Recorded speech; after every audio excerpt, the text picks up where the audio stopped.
Hello, and welcome to the Fried Bread Siblings channel. I'm Bean, And I'm Egg. and today we'll be shining a spotlight on an upcoming Native American comic called Earthdivers. As part of IDW Publishing's upcoming slate of original comics, Earthdivers will be written by Indigenous author Stephen Graham Jones and drawn by David Gianfellis. I hope I'm pronouncing that right. Sorry if I butchered your name. Stephen Graham Jones is a prolific Blackfoot Native American author from Midland, Texas, who has written works for the horror, crime, and science fiction genres. David is a comic book artist from Milan, Italy, who has worked for the Big Two, Marvel and DC Comics, but has also worked for independent publishers like Dark Horse, Skybound, Image, and Sergio Bonelli, Editor. The plot synopsis released by IDW is as follows. Earthdivers unites four Indigenous survivors in an apocalyptic near future as they embark on a bloody one-way mission to save the world by traveling back in time to kill Christopher Columbus and prevent the creation of America. Now, the premise of this comic alone carries a lot of implications for both the story it's telling and its references to real-life Indigenous history. Although the comic isn't out yet, we wanted to take this time to share our reaction to this announcement, our predictions, and our theories for Earthdivers before it is finally released later this year. Also, to take a moment to highlight some of the author's previous works, two of which that we selected is My Heart is a Chainsaw and The Only Good Indians, both of which are novels, which is a different format, but still carry the ideas and philosophies of his writing. So, for our initial reactions to Earthdivers, I have to confess, when you told me the premise, I was like, dang, this is going to go one or two ways. Either this is a work of art that I will be appreciating and sharing with my grandkids, or we're going to get another Italian moth wanting to burn us at the stake for daring to say anything wrong about Columbus. Do you realize the artist is Italian, though, right? I know, which is why, in my opinion, I'm leaning more towards the first half, in which this is going to end up being a really good piece of media. Well, it's supposed to be an ongoing story, so I'm not sure how long it'll go on. Hopefully, long enough to, tell a whole complete story. I for one, when I first heard about it, I was like pretty excited, but I'm also a little nervous. Because time travel alone, like just as a concept, it can get really complicated, really confusing, and really annoying really fast. That is true, but I also love the fact that we're finally going to get a first really fresh eyes take from an Indigenous perspective on the concept of time traveling. I mean, we've always heard the jokes of like, if a black person wanted to go back into history, they couldn't because in all eras of history, they would be killed on the spot. Well, especially when you're referring to Native American history and Jesus. We've seen the joke in Family Guide where you go back in time and help the Native Americans, they kill all the white people. Oh, yeah, the one with Stewie and Brian. How could we forget? To which I say, you know what? They had me at the jean jacket, but everything else was no.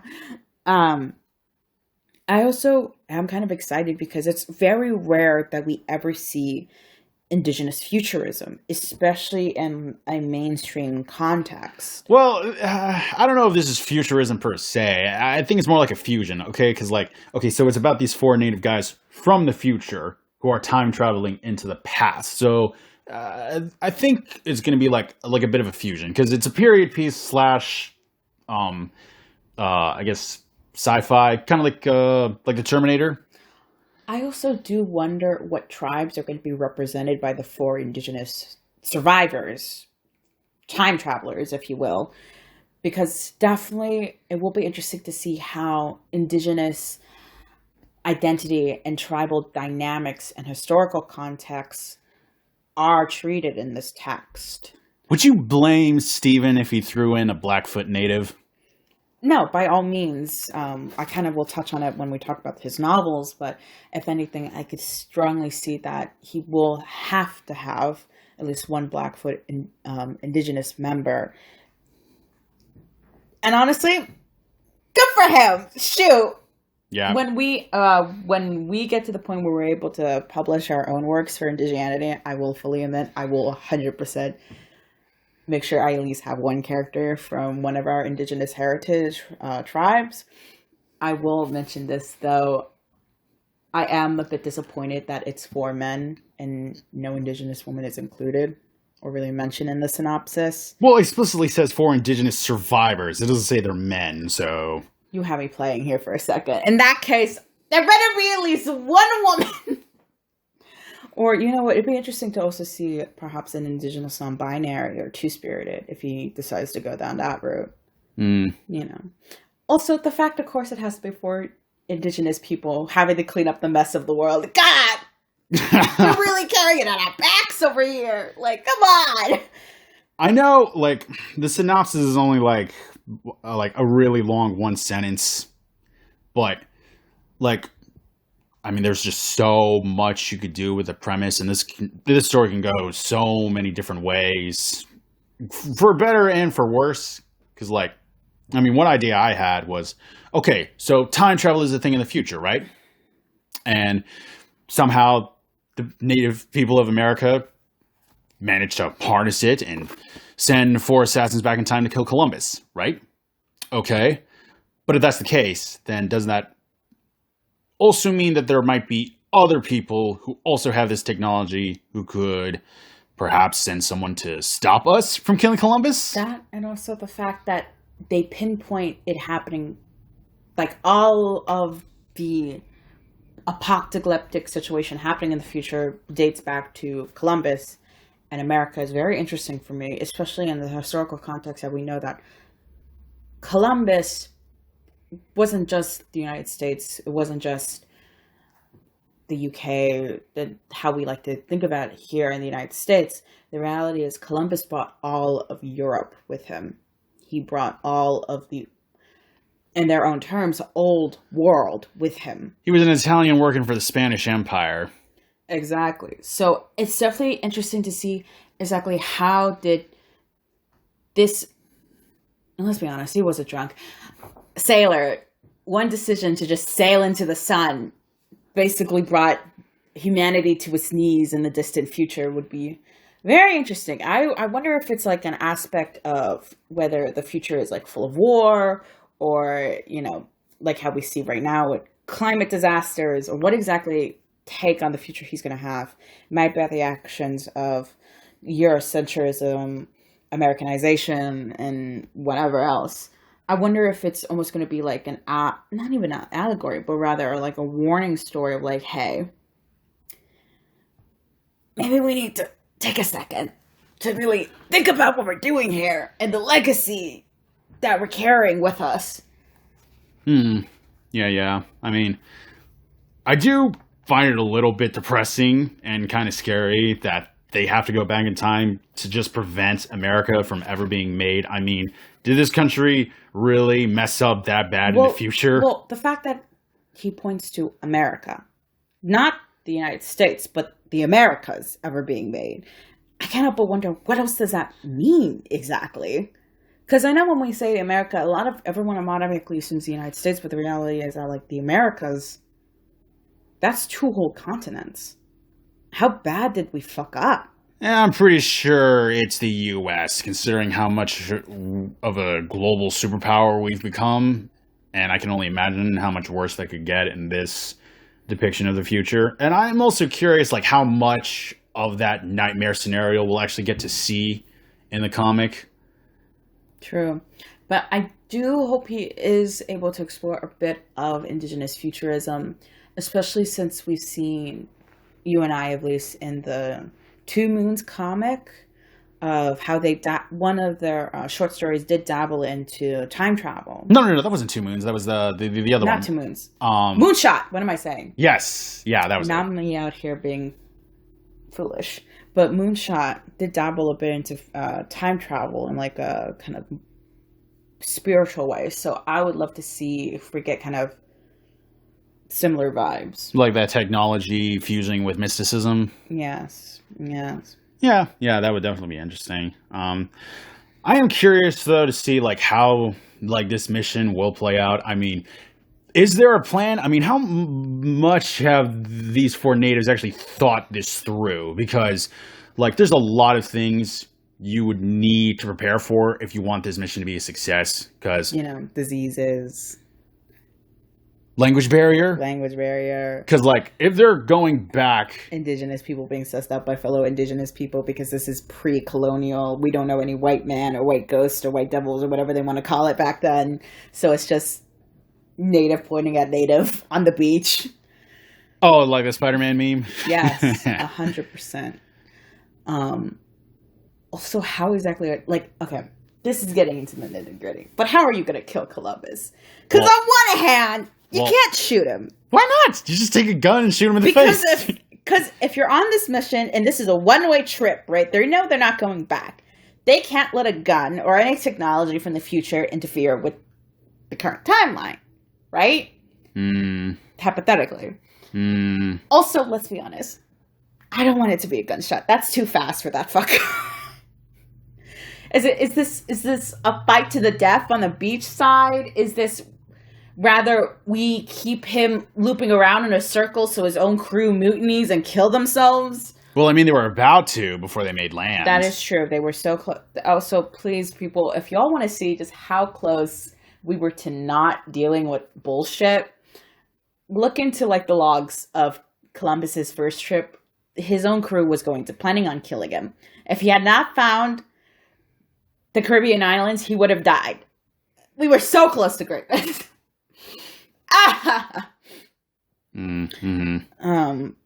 But I just wonder, is it poison? Are we gonna punch him to death? Do we throw him overboard? Do we beat him up?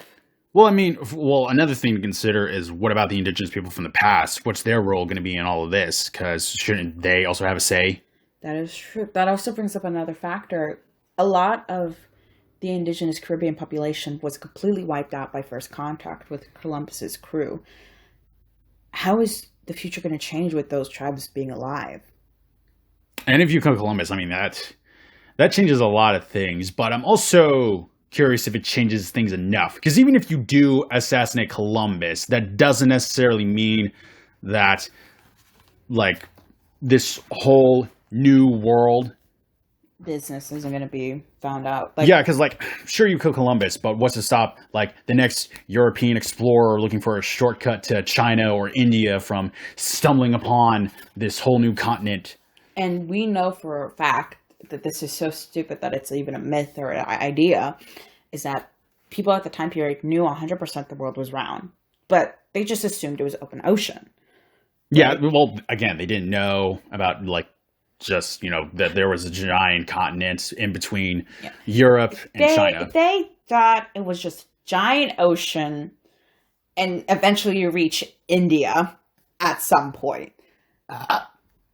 But Columbus wasn't the only person wanting to go out. Mm-hmm.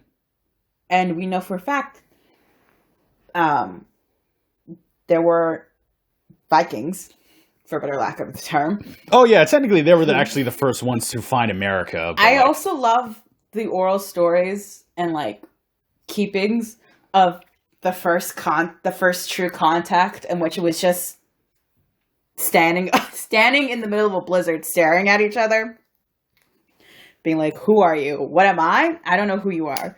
That's wild to me. Just two furry parka wearing people staring at two furry white people, unhinged. But I'm also very excited. I'm excited, but I'm nervous.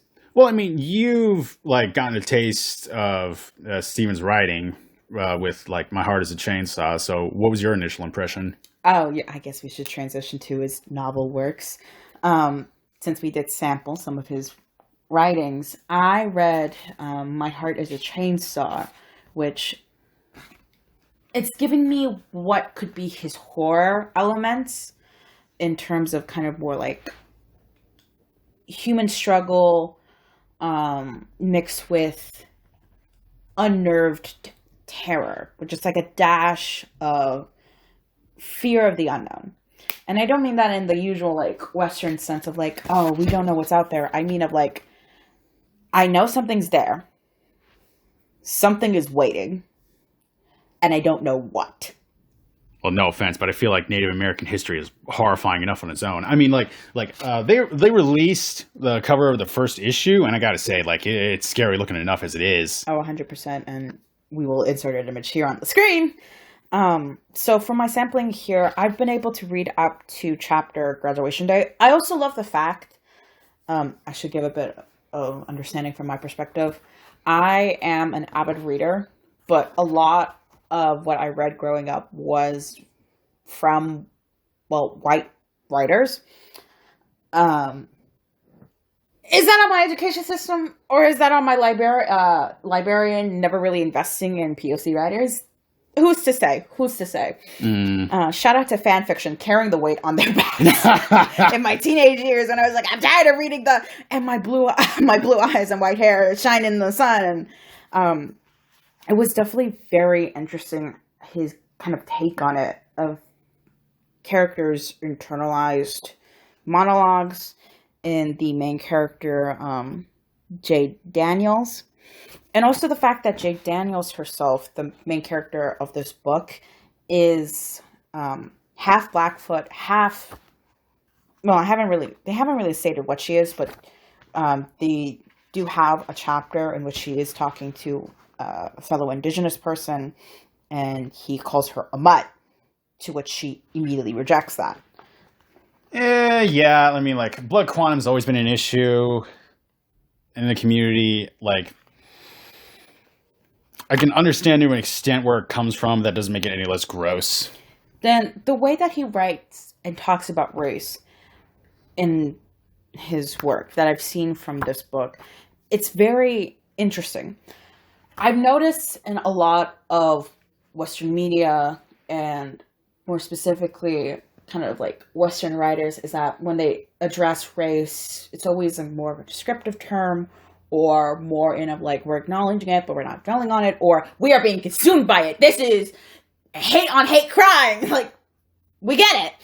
But he takes kind of in a strange way that I've never seen before, and perhaps this is because he's my first Indigenous author I've been fully able to like read and fully appreciate, is he addresses it head on and kind of like organic way that you would see, well, as the book calls it, low income blue collar workers do, in like, it's addressed, it's talked about, and it is in a way made fun of. Not in like, we're gonna hate crime you way, but in the way of like, oh, all the Irish have O in front of their name. Or, oh my God, this is the first time I've seen a black girl. Not that there's no black people in Idaho, which is where this story takes place, but like, the higher you go, the more white it is, and it's not just the snow caps. Which, I got you. Also, I will have to say there is a trigger warning. Not that the author puts it necessarily, but for My Heart is a Chainsaw, there is attempted suicide that he does graphically put.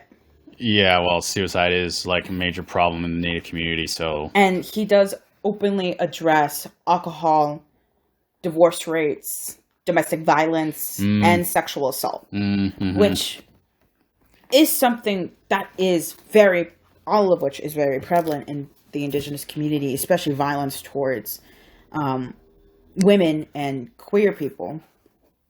So I'm happy that he even within the first two chapters, he like fully addresses it without even needing to necessarily address it in the way that is kind of hand-holding. It's like, this is just a fact of life. This is a part of the character's story. Yeah, because if it was anybody else, they would just go on like this like long lecture explaining every little detail. But like with him, these kind of problems are just like a facet of life that you kind of just have to learn how to deal with. Exactly. No offense to Percy Jackson. I grew up on that titty milk over there. But I appreciate the fact that off the bat, this town is acknowledged to be diverse because you have Indians, as the author puts it, non-Indians, and we do address the fact of, black people existing, and also black people can be rich, it's a good book. I do recommend it if you're able to kind of handle more sensitive topics. Um, and I do love the fact that one of the kind of like clutches in the story is a class struggle between wealthy and poor, as the main setting is in this kind of like mountain town in Iowa, in which a rich community is being developed right across the lake from a poor, kind of mixed race town. And across a lake from both sides is a camp that is now completely shut down because of, in the main character's words, a slasher film torn real life happened there. Like, look, I appreciate you sharing all this, but do you think we should put a spoiler warning before we go any further? You're right. Spoiler warning. Okay, onto your book before I go fully deep dive. Yeah. Okay. So I'm gonna keep mine brief, just because, like, I don't want to say or spoil anything too much. But yeah, my impression of Mr. Jones's writing is, well, it was actually quite refreshing for one. I mean, I haven't read too many works actually written or made by natives, especially in terms of books. I mean, it's always a struggle just being a native author. But yeah, I mean, first chapter alone describes the death of this one native worker, blue collar, from I think it was an oil rig, who meets a very tragic end outside of a bar involving a angry mob of white blue-collar workers whose cars were wrecked, may or may not have been by him, and basically just a herd of elk that Stephen refers to as spikes because of the horns. If that's not a metaphor. Yeah, and like, yeah, I feel like horror is just as bread and butter, because like the whole time I just felt this like overbearing sense of dread, because it tells you straight up, like just in the first couple of sentences, that yeah, this guy dies, and then you read how he actually dies, and you hope against hope maybe somehow he makes it. But when you reach that last page and that last sentence, you know, nope, no, he's screwed. He is screwed. Shout out to the homies. We'll pull one out for you, man. But yeah, I mean, you know, a funny thing is, like, Stephen Graham Jones has actually done a little bit of comic work. He did publish an independent comic called My Hero, although he said it himself. He's not an artist, so most of it is text-based. And he actually did contribute one short story to that Marvel Voices Indigenous collection that came out a couple years ago. Oh, he did. I didn't even know. Yeah, he wrote the last one, Blue.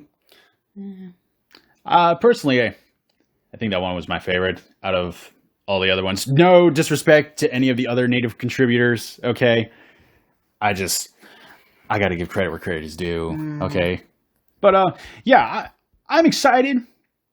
I'm curious and very eager to see how the story unfolds.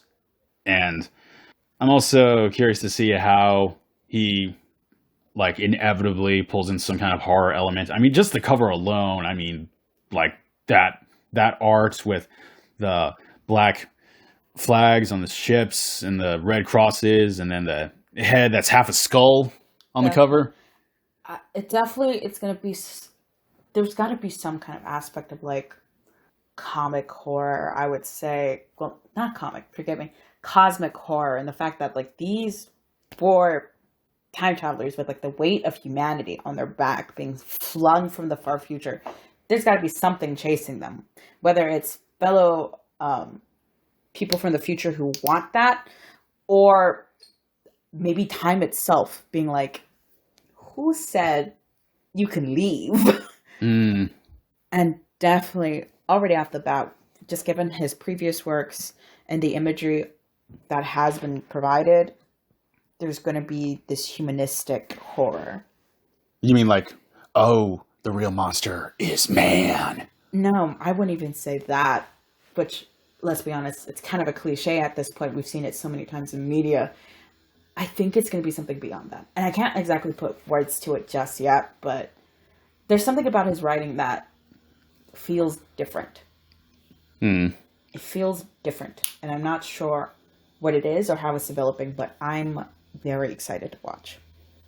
Or should I say, read? Yes, because this is a comic, not a movie or a show. Though, who knows? Maybe it could be adapted. Oh my god, that would be... If not by a company, then we'll do it ourselves! I'm sure there's some indigenous animator who'd be willing to put out a few frames. You would want to see it animated? You wouldn't want live action? You know, you're right. We should have a live action. Which we will eventually be talking about a lot of the more recent live action titles that are finally being brought to light. We love to see the Red Nation revival. Like the new Predator reboot? That will be its own video. I have a lot of things to say that I will not be said here. Dark Wind, Reservation Dogs, Rutherford Falls. Yo, okay, shout out to Reservation Dogs and Rutherford Falls getting a season 2. Whoa, whoa, whoa, whoa, whoa, whoa, whoa. Whoop! But, I think I'm looking forward to this. I really am. Yeah, definitely. Definitely. So, I think that's everything we wanted to say. For anyone who's interested in getting a taste of Stephen Graham Jones's writing, then by all means, please check out some of his more notable novels, such as The Only Good Indians, My Heart is a Chainsaw, Mongrels, and Night of the Mannequins. And for those who want to explore David Gianfelice's artwork, then take a look at his contributions to the following comic books: Northlanders, Ghosted, Daredevil Reborn, and Six Guns.